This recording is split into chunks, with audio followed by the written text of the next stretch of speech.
Okay, good afternoon, ladies and gentlemen. Is this a bit too loud? Okay.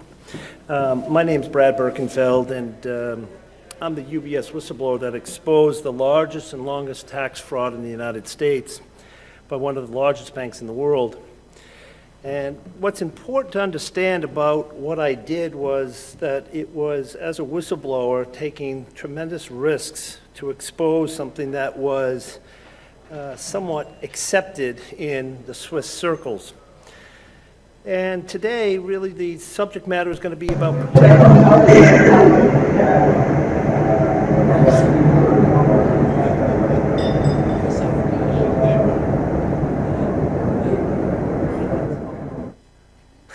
okay, low-flying jet or something.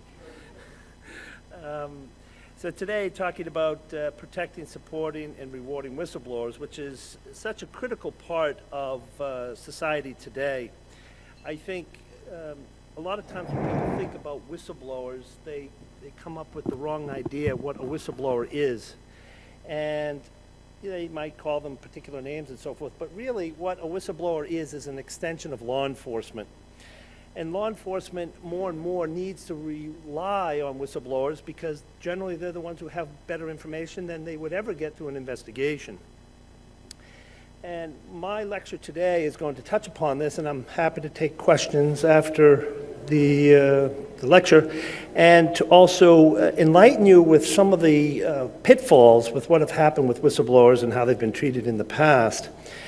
And again, a whistleblower, you have to think about someone who's revealing wrongdoing within an organization to someone with authority to do something about it. And if they don't do something about it, then they're part of the problem versus part of the solution. The situation with whistleblowers is you have to be courageous. You have to be able to come forward, and unfortunately, your reputation could be sacrificed, your livelihood, and certainly your health and even future employment. And people have gone through this time and time again through the system of why is this such a problem? Why are people so resilient and aggressive towards whistleblowers today? Well, sometimes people don't want to give them the credit that they deserve because they're taking enormous risks. And number two, obviously now with some of the programs, there's whistleblowing reward programs, which incentivizes people to do this. But certainly it does help fetter out the crime that's being committed. And in Europe, where I just lectured recently, their system of public policy is not the same as the United States, meaning they don't look forward to incentivizing with rewards. But I think it's important to note that the whistleblowing laws in this country originated with Abraham Lincoln in 1863. And if you go back and look at the laws that were started then, it made sense because what was happening was people were ripping off the U.S. government in the Civil War. They were selling them defective cannonballs and sawdust that they said was gunpowder and so forth. So Abraham Lincoln actually signed into law the first False Claims Act. And that actually compensated people to come forward and report ill-doing by people selling to the government. To this day, it's been the most successful law in the world. No other law has stopped anti-fraud through the False Claims Act. And it's been revised over the years through many amendments and so forth. And one of the big sponsors of it has been Charles Grassley, senator from Iowa. Unfortunately, the people who don't like whistleblowers are the people who are breaking the law, obviously. So you get a lot of resistance, and certainly within the U.S. government there's resistance because they don't get to claim credit for something they think that they uncovered when in fact they didn't. Some of the consequences of that internally is you're intimidated. Maybe your employer will intimidate you, you might get fired. Also that you might be incarcerated, as I was, by the Department of Justice. The Department of Justice hated me, and they were hostile towards me from day one. Why? Well, because in essence, what I was doing something that they should have uncovered decades ago, and they didn't. They failed to do this. So when I had my conflicts with the Department of Justice, I went to other agencies within the government, hoping that by spreading this news, that they would then counteract this cover-up by the DOJ. So I went to the United States Senate, and they gave me the subpoena I had requested that the DOJ refused to give me. I went to the IRS, I went to the SEC, the IRS is the Internal Revenue Service, and the Securities and Exchange Commission, and I gave them this information, said, look, there's a huge fraud here. I'm trying to help you, and I can help you further, but let's work together. DOJ didn't want anything to do with it, and the Senate was much more willing to do it, hence why they had their hearings and reports respective of what the DOJ thought. Some of the situations with my case were so dramatic that even to this day it's been a cover-up. It's been a cover-up for various reasons. The rich and powerful people that had accounts at UBS and other banks in Switzerland. Certainly there were PEPs, politically exposed people who had accounts, and certainly we don't want to expose those folks because they're the ones who are, in essence, playing both sides of the fence. And all of that information was buried, and the accounts were never disclosed. So as the other session said earlier, is there a hypocrisy in the US? Yes, there is. Of course there is. Because what happened with this was the majority of those accounts were never revealed. What they did was they just said, we have an amnesty program. You come in, you pay your fine and penalty, and you move on. Well, that's just a continuation of Swiss bank secrecy, American style. Because quite frankly, how are you going to find out exactly who was breaking the law? And in essence, all you have to do is write a check, and then you walk away. And that's what happened. To this day, none of the names I gave the DOJ were indicted, not one. So you can see why I speak here to you today, candidly, and tell you that this is not only a cover-up, but it's a hypocrisy as well. Some of the other cases revolving around whistleblowing that ties into people coming forward and doing the right thing, I think we can all remember Enron. Ms. Watkins came forward and exposed a huge fraud. The Madoff scandal with the SEC, of course. The NSA with Snowden. FBI with a gentleman by the name of Mr. Whitehurst exposed the FBI for their tactics in collecting evidence and prosecuting people. And certainly no industry is immune. It's in every industry that we can think of today. And what I have here on the screen is actually a PowerPoint presentation they would circulate within the bank so that we would give this to clients as well. Now, it's bank client confidentiality in Switzerland and dated June 2003, as you can see. Well, what's interesting about this document here is they're promoting Swiss bank secrecy, which is fine. In Switzerland, it's legal. And they go through some of the facts here that it was the confidentiality law back in 1935. Well, this came about as a direct result of the Third Reich telling people that if you moved money out of Germany, you would be shot. So Switzerland countered it with the Swiss confidentiality law, Article 47 actually, and this is how it come to be what it is back in 2003, which is now defunct, obviously. Now, some of the bank espionage they talk here in Germany and France, as I say, from World War I. But further, they said, it says here, in order to prevent criminals from abusing the bank client confidentiality law, an effective framework based on self-regulation and legislation has since 1977 been implemented. Well, we all know that's wrong. And we know that the Swiss use this as a mechanism to shield people so they could do criminal acts. And the criminal acts are endless, everything from insider trading to kickbacks, bribery, extortion, tax evasion, and so forth. So I think it's important to understand, initially, the idea was good. Ultimately, it was abused, and it continued to be abused. What are the recent developments? And again, this is back in 2003. This is 13 years ago. They talk about some of the organizations that are part of this and what's actually happening here to give you the privacy within Switzerland. We have confidentiality with our lawyers, we have it with our doctors, we have it with our bankers. But in this instance, you can see that this was something that was so ingrained in society and part of their constitution, they believed in it, and it worked until it started being abused. The bottom paragraph here, the planned taxation rate, you can see that did start to kick in, and the EU was putting the pressure on Switzerland to come forward. But again, it was a salami tactic treatment.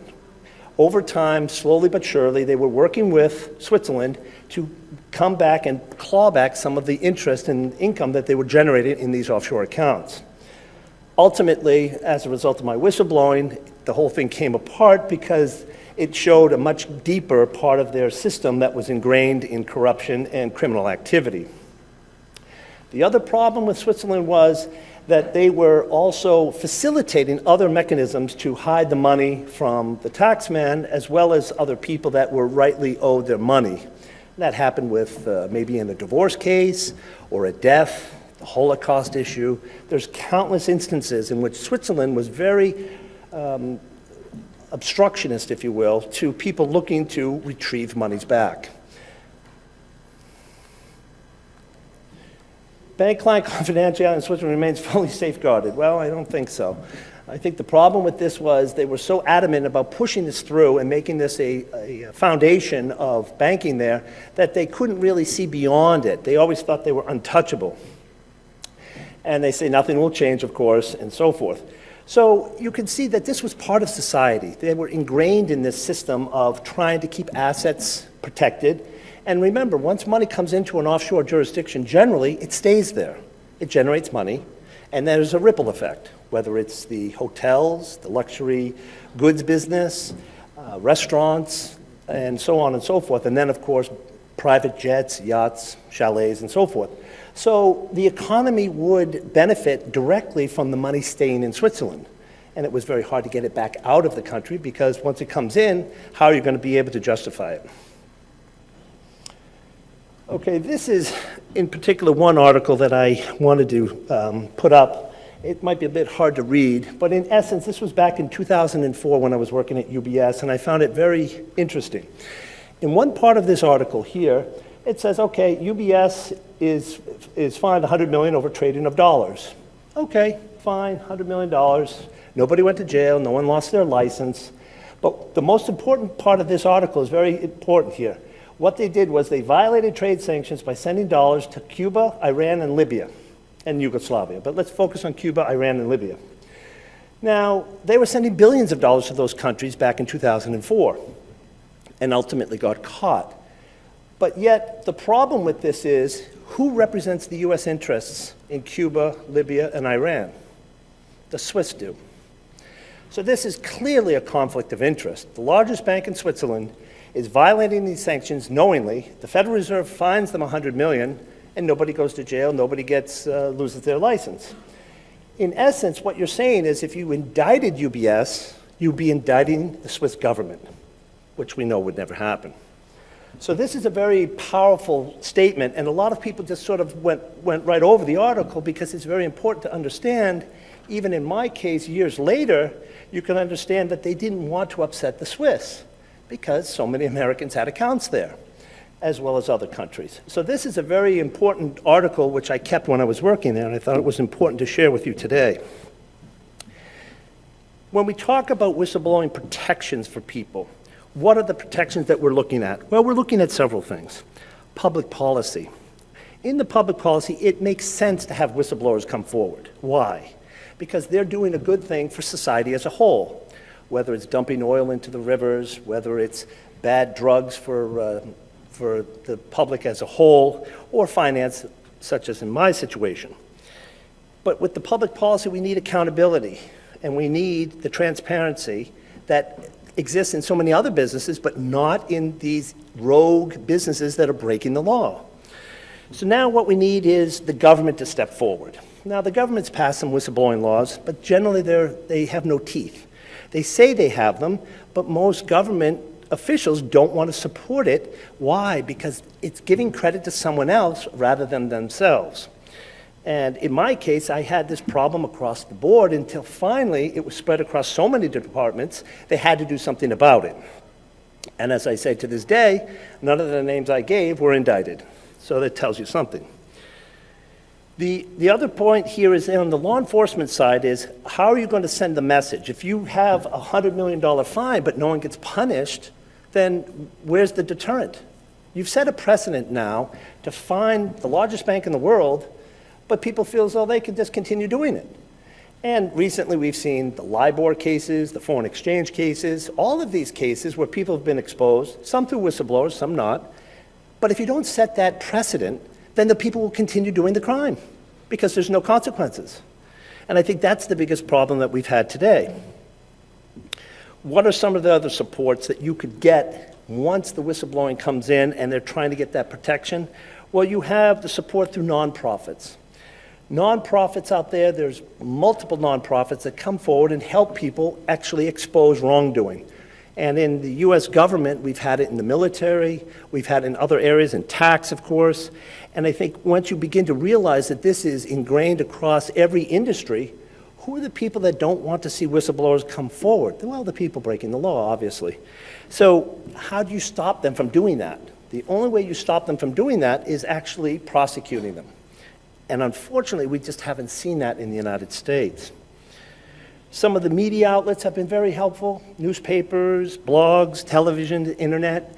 You need this information disseminated because if people don't have it, then they don't know what to do with respect to seeing all the transgressions that have been taking place.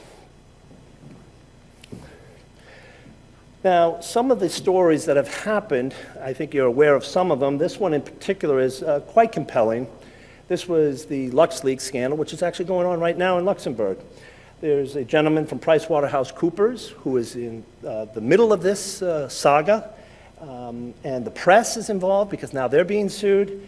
So on one hand, you can understand why Luxembourg is taking such a stand. On the other side, you're going to say, well, wait a minute, we think there's wrongdoing here. Now, there'll be arguments back and forth, obviously, and people will argue that this is an invasion and it was a crime by stealing it. And on the other side, they're saying we're stopping crimes. So where do you draw the line? Well, I think Luxembourg has gone a little bit far in this respect and attacking these folks, and I think this is what you've seen time and time again, is attacking whistleblowers. The theft of the information, I think it'll probably come out in the wash in this trial, and I think what we're going to see now is so much more support, and the offshore centers are trying to clamp down, and the Panama Papers is another example of that. So what is the solution here? When you have people that are technically breaking the law to expose a bigger fraud, is that a problem? Well, you can have a philosophical debate about that. Yes, of course, there's a problem with it, but you're exposing something much greater.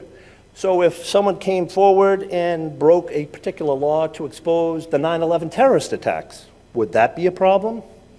Well, again, it's an emotional issue, and people begin to say, well, they're not the same. I say, well, we're just talking in general about whistleblowing. People coming forward, whether they have a problem within their own organization that doesn't allow them to talk, or in something like this, a financial situation, where people say, we know there's wrongdoing, and that's why we came forward with the information.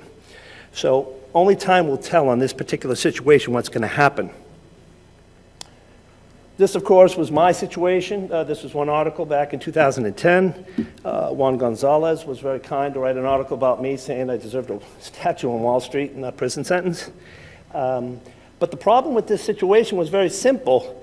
Barack Obama and the Justice Department, at the time, Barack Obama was accepting millions of dollars from UBS.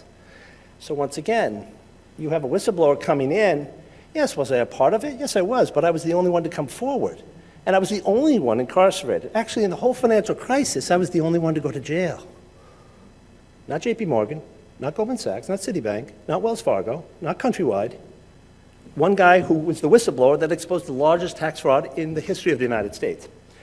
So you begin to see that there's certain people within an organization that are conflicted. And this is the problem. You can have a whistleblowing law, but it doesn't have much teeth, as I said before, unless you support whistleblowers and embrace them. Now, Barack Obama was best friends with the chairman of UBS, Robert Wolf, accepting millions of dollars for his campaign.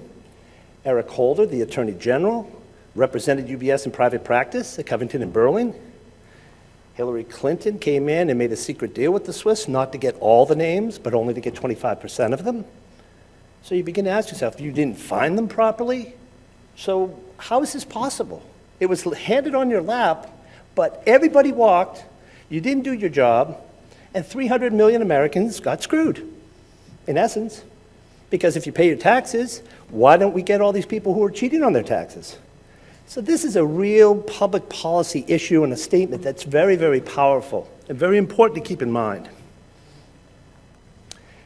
Then we move into some of the other areas of whistleblowing, and of course, Snowden, a controversial figure, of course, who came forward and exposed a lot of information, and certainly now is in a very awkward situation with respect to what he's trying to do in his life, and The government wants to prosecute him, and he's hiding in Russia. So again, you can argue both sides of the coin here. But how do you protect these whistleblowers? UN wants to protect these whistleblowers because they're doing the right thing for all of us, not for a select group, but for everyone. So that's something that's very delicate and very hard to understand why we're not getting together to support this system of whistleblowing. Another case, Mr. Drake. Again, he worked for the NSA, if you're familiar with this case, and it's very sad because this situation begins to make you feel as though the government is against whistleblowers, case after case after case. And in this situation, they wanted to charge him with the Espionage Act. It's a complicated act that dates back to 1917. Ultimately, he pled guilty to a misdemeanor, but they destroyed his life. He has no job, he can't work anymore, works at Apple now. And this was a trusted man of the NSA, but he saw illegal activity going on and felt as though he had to report it. There's case after case of this, and you can't believe that someone would risk all of this and then their own government would actually go after them. And that's very, very serious. In another particular case, this one is quite compelling, and I think it's important here today because we have a gentleman here who can actually vouch for this story, Mr. Robert MacLean, who's sitting here today and who will come up and talk to us. The Supreme Court, he had to fight this to the Supreme Court of the United States and won. Now, as you all know, going to the Supreme Court is not easy, number one. Number two, it's expensive. And number three, it's very hard to win a case. But in this particular instance, this TSA air marshal reported violations and transgressions. And he'll be able to tell you his story in just a moment here.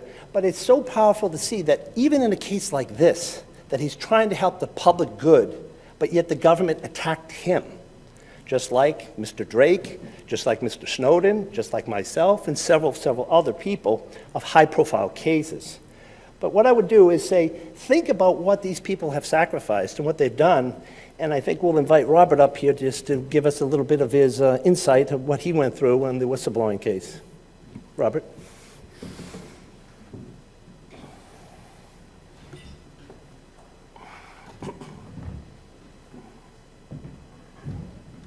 Thanks for having me up here. I apologize I wasn't on the schedule. I came in late. I'm not very good at this. It's very difficult for me to talk about my case because I lost so much. I have to make it very clear that I do not represent the federal agency that I work for here at all. I work for the U.S. federal agency that's in charge of aviation security. You probably, if you've gone through an airport, you've met my coworkers. Right after the 9/11 attacks, I was in the first class of 35 air marshals that was recruited to in response to the attacks. And about a year into the program, a lot of problems started to happen. For instance, our new bosses, who were retired Secret Service agents from the 70s and 80s era, insisted that we be clean-shaven and wear suits and ties on our flights, regardless of where we were seated in the cabin, regardless of what time of the week we flew. Everything came to a head in July of 2003. This was a major news event. We were, all air marshals were called in for an emergency briefing. We could not get this briefing from our email, through security email, or through a telephone. We had to physically walk in the building and somewhat be in a secure area and get this training briefing. We were told that a terrorist group, it has been confirmed by the FBI and the State Department, that memo has been declassified ever since, and it is very clear. Suicidal hijackers were going to exploit existing State Department and immigration loopholes, get onto U.S. jets, European jets, and Australian jets, using camera equipment to smuggle on weapons, gain access to the flight deck, and fly the jets into Eastern U.S. capitals or cities, European capitals, and Australia. In the memo, it was specific, U.S. East Coast cities, United Kingdom, Italy, and Australia. So this was unprecedented. We never had this was a pretty alarming briefing. They said, yeah, you still got to wear your suit and tie. Yeah, we're not worried about that, but hey, you're going to be under attack. So 2 days later on our cell phones, and we had a $22 million smartphone encryption device, and then we had a cheap cell phone. On our cheap cell phone, it was a Nokia 360. I think everybody had one in 2003. The text message said, all air marshals need to immediately cancel all hotel reservations to avoid late cancellation fees. That's all it said. So I called my supervisor and said, we just got told that we're under attack on long distance flights, European to Australia, and we're canceling on all our hotel rooms. And he said, the agency's broke. They're going to have us on puddle jumpers indefinitely. At the time, I was in Las Vegas, so we were looking at from LA, Phoenix, back and forth. And this was indefinite. So he said, this doesn't, because frankly, everybody got this text message and thought it was a test or it was just a goof up. It was a mistake. So and he told me, he goes, this is not even a field office level. This is nationwide. This is global. So I called the Inspector General hotline, which probably routed me to somebody in Washington, D.C., and asked me where I was located. I told them I was in Southern Nevada. So they put me through to a San Diego Inspector General office.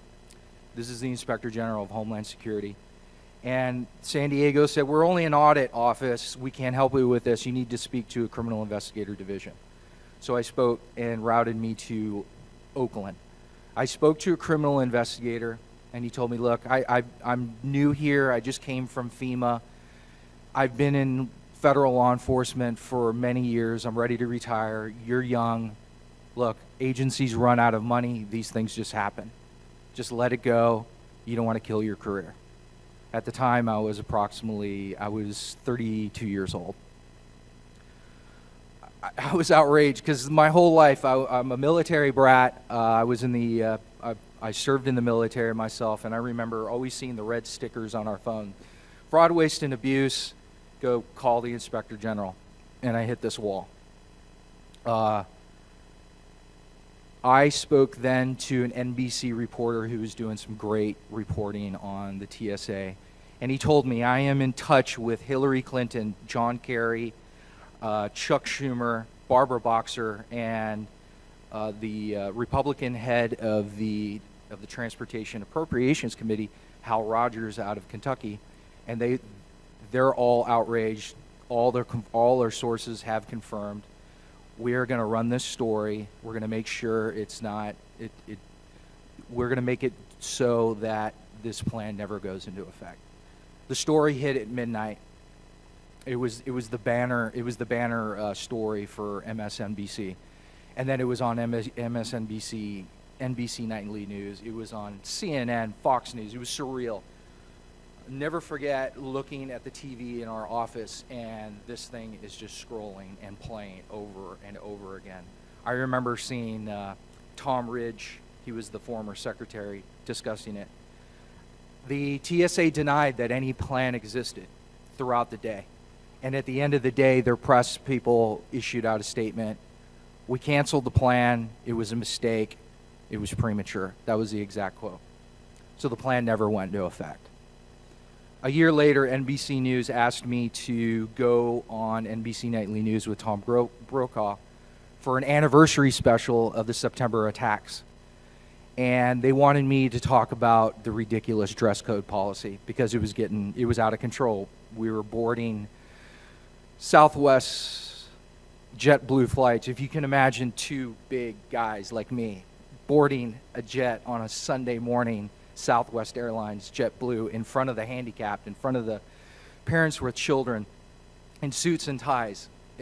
it reached fever pitch, and I went on and did the interview.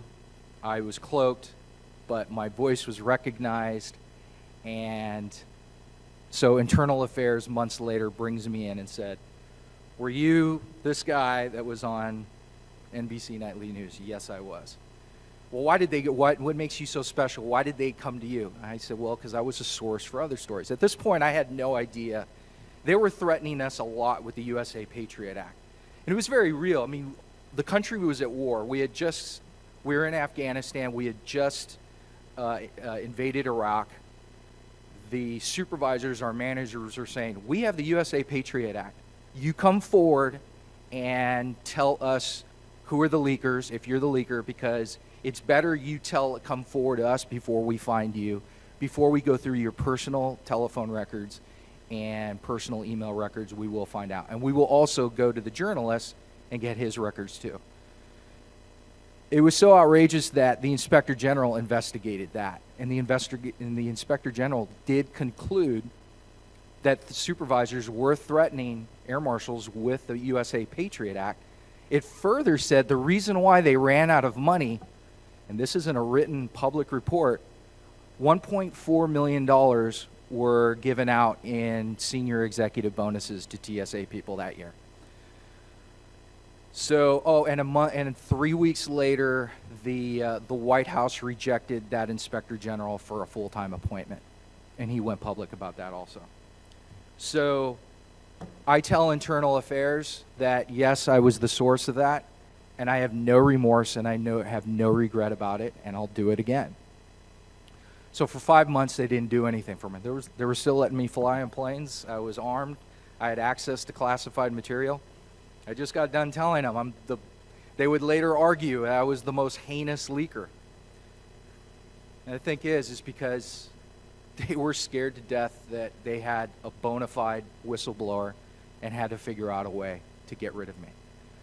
They found a gentleman, a TSA lawyer who happened to be a senior executive, draft 3 years after a fact, a 2-page memo saying what I released was unclassified but sensitive information.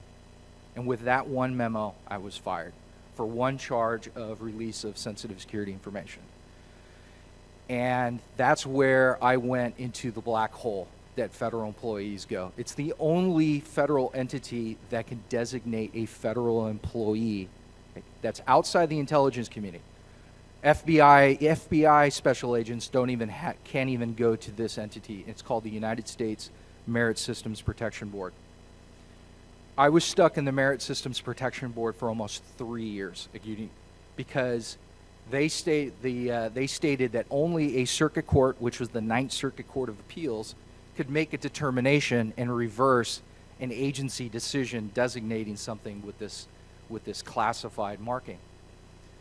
2 years after that, I was stuck in the MSPB for an additional 3 years because I kept winning, so the government kept appealing.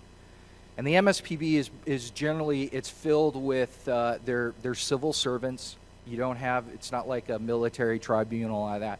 You go up in front of a administrative judge, and the stats are more than 90% of federal whistleblowers get their cases ruled against them in this.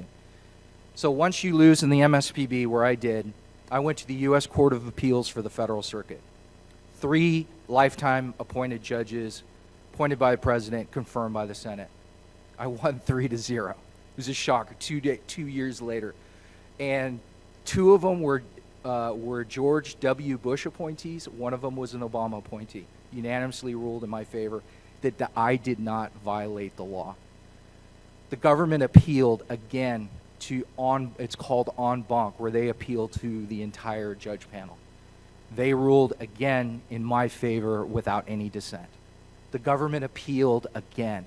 We're going years to the Supreme Court in the United States. And I prevailed 7-2 in that decision. And you would think that the TSA was ready to make amends. They kept fighting me. I was facing homelessness, and Brad Birkenfeld had heard through the nonprofits By the way, all throughout this, I had attorneys that represented me pro bono. I wrote most of my briefs because none of the attorneys wanted to touch my case. This is a loser. Nobody wins in the MSPB. The Federal Circuit hates whistleblowers. This is not, it's a waste of our time. You're gonna owe us a lot of money, and then you're gonna lose. I got 3 little kids. I'm married, same wife for the past 18 years. And Brad bails me out with some cash so I can avoid. This is after I went to the Supreme Court. TSA's fighting me back in the black hole, I told you, the MSPB. And finally, I win. I am officially designated a whistleblower. The MSPB once again, is the only entity that can designate you a whistleblower. So a lot of people ask me, what a great vindication it is that the Supreme Court of the United States, and remember, it was not a reversal, it was an affirmation, which is something rare the U.S. Supreme Court does. It's usually, they take cases to reverse them. They don't take them just to rubber stamp it going, yeah, we affirm. It was an affirmation. That's how important this case was to the 9 justices. The gentleman I told you earlier, the senior executive that TSA handpicked and said he is an independent individual that is going to make a determination of whether what I did 3 years ago that I received on an unsecured email as opposed to the $22 million a year encrypted system was unclassified sensitive security information. This man he blew the whistle to the House Oversight and Government Affairs Committee 8 years after making that decision, and his testimony is in black and white in the only joint staff report ever issued by Darrell Issa and Elijah Cummings. We're talking 2 members of Congress that couldn't be further on the polar opposite of the political spectrum than Elijah Cummings outside of Baltimore and Darrell Issa, Republican of northern San Diego. That was my vindication, because this gentleman, with the stroke of a pen on a 2-page piece of paper, pushed my case for 12 years, fighting it. And that is what a lot of federal employees suffer, is these classification markings. The government insists, and whenever Congress or the president tries to pass a bill to protect federal whistleblowers, and I'm talking about not CIA, FBI, I'm talking is IRS, postal employees. They're asking, they go, the only way these whistleblowers are going to get any judicial review is through a jury of taxpayers. And they know they're going to lose. So every time those bills come up before Congress, the old school bureaucracy comes out from the cracks and says, if you do this, the country is going to suffer national security problems because these whistleblowers are going to expose secrets. So today, I have a interim top secret clearance, a badge, a gun. I have the authority to detain you with probable cause and bring you before a magistrate. And I was rated the highest performer in my agency consistently. Even the deciding official had to say that during my hearing. I had a salary of $105,000 every year, lost that for 10 years. In the end, after my lump sum payment last year and all the deductions they made, I ended up with $271,000 plus $138,000 that they had to replenish my 401k through contributions. I'm over $300,000 in debt due to the 9-year. So everybody asks, well, what's the solution? Quit whining, Bob. Federal whistleblowers, and I don't speak for intelligence community, FBI, CIA. That's something just beyond me. But non-intelligence community, IRS people, you're supposed to go to SEC the odds are against them. They're not going to go to those entities. And they see my case. Everything I did was validated by very high-level people, and they even admitted they made a mistake. It didn't matter. They have an army of attorneys. They have blank checks, and you have nothing but bad law on your side. I think I left, there's a lot more. People came out of the woodwork. The gentleman who did the 2-page memo, he said that he was under extreme pressure and very uncomfortable about what he did in my case. And he says, I don't know what classified information is anymore at this point. That was his complaint. So I appreciate your time, and if there's a question, I do better on answering questions. It's hard. I could go all over the place. Sorry to drone on, but if anybody has a question, I'd love to answer it. And quite frankly, I think I'm frightened because they're going after my security clearance right now. And a negative security clearance determination has no judicial review. My security clearance can be taken away due to my financial problems, and not even the Supreme Court 9-0 can reverse that. So I have a question for both you and Bradley. Both of you expose specific wrongdoing in the institutions that you work within. What do you think about the data theft in Panama, which was just a wholesale theft of all of the documents and releasing that, which seems to me a little bit different? And I'm wondering whether you see it as different.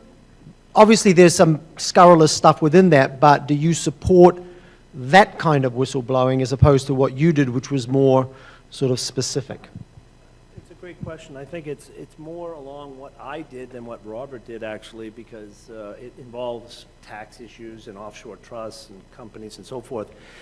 Again, I gave an interview for CNBC in Munich about 3 weeks ago, and I said I thought it was the intelligence agencies behind this. I thought the CIA had a hand in this because you don't have an anonymous whistleblower who doesn't come forward, who exposes 11.8 million pages of documents. I mean, it's unheard of. I mean, this is just absolutely ridiculous. And I think the other problem you have here is that when you looked at the data that was released, it was cherry-picked. I mean, the information that was picked was there to infuriate people and say, oh, these are all the bad people. Well, these were all the enemies of the United States. Putin was involved, but he really wasn't involved. And then China was involved, but really they don't have any proof there. And then Pakistan, and okay, there was some collateral damage out there. They gave some other names. But this is the problem, is that there's two ways you can look at this information. There's one way, first of all, you destroy somebody, and you get this information out there. Once you destroy them, you hold back some information on people that you can actually extort or control. So you destroy people first, and then you say, look, we destroyed them. If you don't come forward and work with us, we'll destroy you too, because you saw what we just did here. So there's no rhyme or reason to this leak of some kind. So I don't really buy it in that regard, but obviously this is something that they don't like because it may happen again, just like the PwC case, the LuxLeaks, now the Panama Papers, my case with UBS, and so on and so forth. Hervé Falciani, okay, he stole the data from HSBC, tried to sell it. But again, once the information's out in the domain, it's there. So it's a very, very tight rope that they walk here. But again, I think what's going to happen is there's going to be more of this happening over time. And it's quite dangerous, as you know. The other thing that I wanted to mention here, and Robert was very kind to come here and give his story, because I think his story is so compelling. And some of the things that happened, he's on the government side, of course, and public life. I'm in private life, meaning I work for a corporation. The laws are different for whistleblowers. And again, we're talking about protecting them and supporting them. How do you support someone who went through his whole saga? I mean, lawyers won't take him on. He's bankrupt. His family could break up. He'll never work again. I mean, the stress, the emotional strain. I mean, this is quite incredible. But yet, he did it for everybody who utilizes air travel. And that was what's so important. But his own government attacked him, just like my government attacked me. So I think it's important to see, and what's rewarding, some of the other things I have here are some of the GAO reports, just on my case in particular, that were produced as a direct result of my whistleblowing. And this was back in August 2011. And again, this is just one of many. This is about a 60-page report. You can get it online, or you can call them and get it free. But it talks about how the ability to manage claim processing time and enhance external communication. Again, this was so massive, the government didn't even know how to handle it because it was so big. 19,000 accounts at UBS, $20 billion. How do you handle that? So instead of attacking me, they should have worked with me, but they didn't. Then again, in March 2013, they've collected billions of dollars, but they're still missing the invasion. How is this possible? 7 years after I came in, it's still a problem, and the GAO, the auditing arm of the US government, is writing these reports, saying, what are you doing? Now, of course, the IRS has their hands full. I understand. I'm not here to say the IRS is doing the bad thing. It's the DOJ I blame, because they're the enforcement arm of the government, and they didn't do their job. To the contrary, they covered it up, and that's where the system is broken. And then a third report in October 15. Billions collected, but timeliness and communication concerns may discourage whistleblowers. What a surprise. Why would you come in and risk your whole career when they're going to attack the whistleblowers? Time and time again, whether it's someone in a big bank or in the TSA, in this instance with Robert, it's a problem. And this is something that has to be corrected. So I think, as I asked the FBI agent earlier session, I said, you should embrace whistleblowers. You should talk about it, because they're helping you. But yet there's another agenda there, and that's the problem. And I think everyone can see that. So I think that's something that we have to address and continue to fight for. And I think some of the attorneys that fight for us, some of the nonprofits, some of the senators that help us in our fight are there, but we need more. And so it's a very, very awkward situation. So I would welcome from any of you a question to Robert or myself with respect to this as well. If I may ask a question, thank you very much for that presentation. It's terrible what's happened to you. It's one of the worst things I've heard. And I contrast this with what I heard this morning, which was very left-wing, utopian. I could hardly digest what I heard this morning. But how do you think that the media has missed the point? The point isn't about all these people evading tax. The point is about government accountability. Do you think they've really fallen for the three-card trick here? Or how supportive were they of seeing through some of the issues that you mentioned about, rather than the easy one of, hey, people are avoiding tax, the BVI is a nasty place? I mean, that's just drivel, as far as I'm concerned. Well, you're absolutely correct. I had such a hard time when I was fighting this. Think about what I had done. I had first whistleblown internally to UBS, just to give you a little bit of background. So first off, I had to complain to my bosses. Then I resigned from the bank when compliance and legal wouldn't answer me for 3 months. 3 months, they wouldn't ask a director of the bank who's asking about a particular document. Nothing. So then I resigned. They said, why are you resigning? I said, because you won't give me an answer to this document, which contradicted what we were doing. So then I came to the US and went through the machinations of DOJ, SEC, IRS, US Senate. And the media, I think the problem with the media is they always like to have the bad guy. Oh, we got this guy. You didn't get me, I came to you. I was flying back and forth clandestinely through Boston, taking a different flight, flying to Washington so people couldn't follow my tracks. And I'm bringing documents, and I'm coming to the government and saying, yeah, of course I was part of it. And the DOJ lied at my sentencing, said, oh, he was hiding. Yeah, I was hiding in your office in Washington, D.C. Yeah, we're playing hide and seek in the DOJ. I mean, this is ridiculous. So the problem is these people are hostile towards whistleblowers. And the media, 60 Minutes in particular, is a fraud. I'll say it here. 60 Minutes is a fraud because I gave them information on one client who was making illegal oil sales with Saddam Hussein, had $420 million in 6 numbered accounts in Geneva, lived in a $50 million condo in Manhattan, Iraqi national. And I said, well, why didn't you go after him? And he said, his best friend's Rudy Giuliani. He says, we're not interested in non-Americans. I said, really? Maybe you should go talk to the 3,000 families that got murdered on 9/11. Maybe they're interested. 60 Minutes erased that all out. But instead, they brought Mr. Pirelli from the Attorney General's office in. And he said, oh, well, we sometimes put people who work with us in jail. We got the biggest accounts. No, you didn't. I gave you the biggest one, and you didn't do anything. So the media then plays with the DOJ, because if they don't sell their story, they're not going to get the next scoop, because DOJ will feed them the story. Ask the DOJ how many people they have in the press office. They give more press releases than anyone I've ever seen. It's insane, because they're selling their story, trying to spin it, because they don't want to give the whistleblowers credit, because that would say, well, wait a minute, where have you been for the last 5 decades? It's very, very dangerous, and the media is a part of it. A little bit long-winded, but I just want to give you the context. question? Yeah, following up on that answer, you mentioned that you had provided the U.S. government with a number of names, it sounds like of both private individuals and politically exposed persons who had presumably unreported income tucked away in accounts or unreported accounts tucked away with UBS in Switzerland. Care to share with the crowd any names, especially of any PEPs? No, I don't want to share them at this time. I gave this one name, Mr. Abdulaziz Abbas, which was the large account, the largest account. It was my boss's account. He had his own private phone in the office.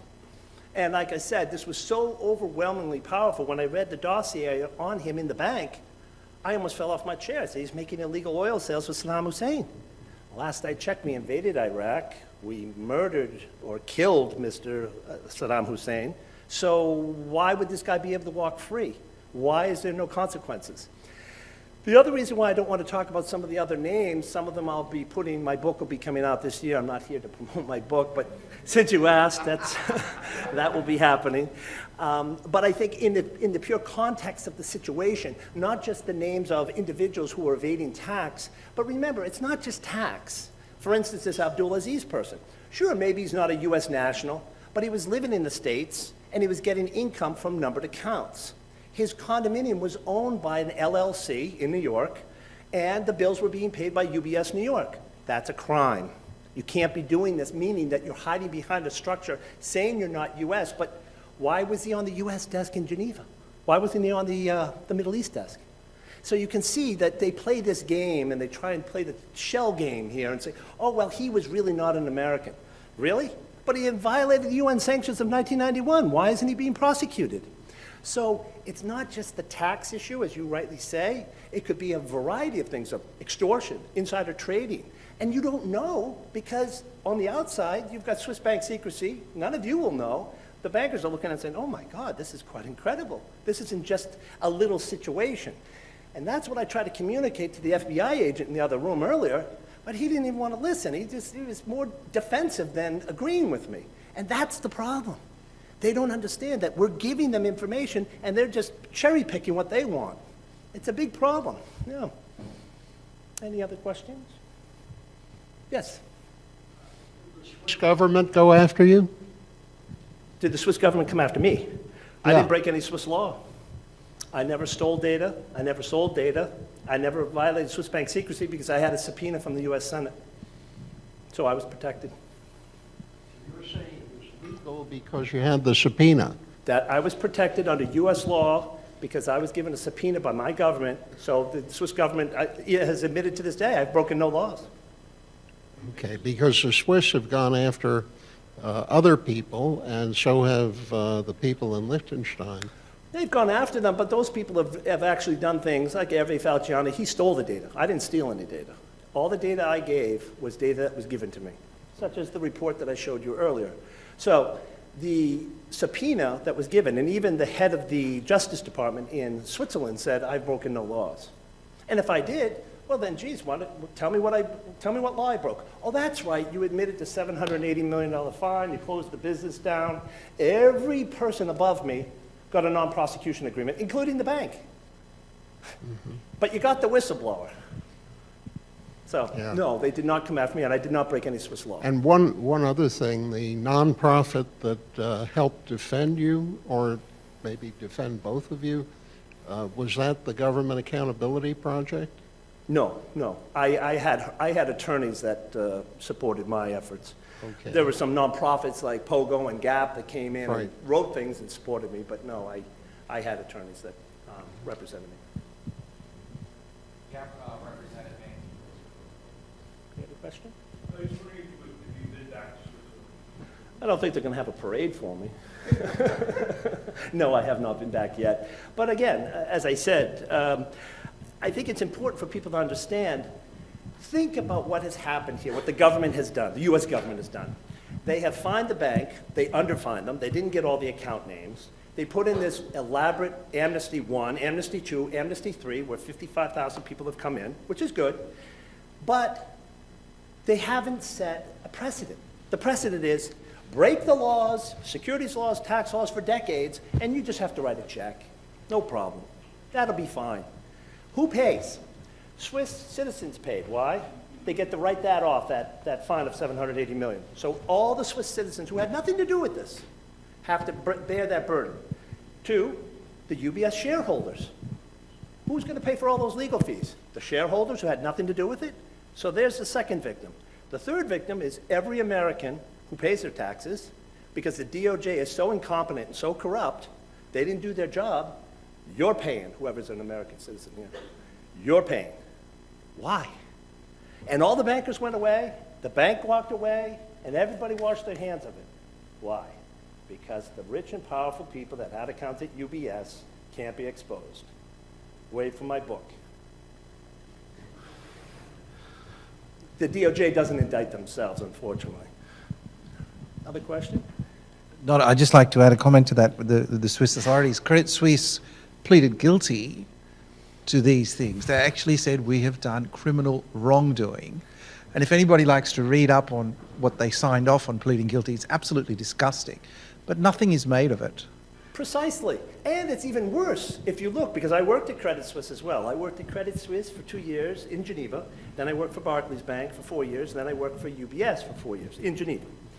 Now, UBS merged with Swiss Bank Corp. So the 3 big banks, Credit Suisse, UBS, and Swiss Bank Corp became 2. So it was Credit Suisse and UBS. Fine. UBS had twice as many assets and twice as many accounts as Credit Suisse. Okay. Now, when Credit Suisse paid their fine was $2.6 billion, and they didn't give up that many names. How is it possible that they paid $2.6 billion, and on the UBS case, they got fined $780 million? Even if you read the DPA on page 5 of UBS, it says they made $200 million a year for an 8-year period. Well, that's $1.6 billion. Quick math will tell you that. Okay. But they fined them only $780, in which $200 million went to the SEC and $580 went to the IRS or the DOJ. So you underfined them by $1 billion just for that 8-year period. Forget about fines and penalties, just to make the U.S. taxpayer whole.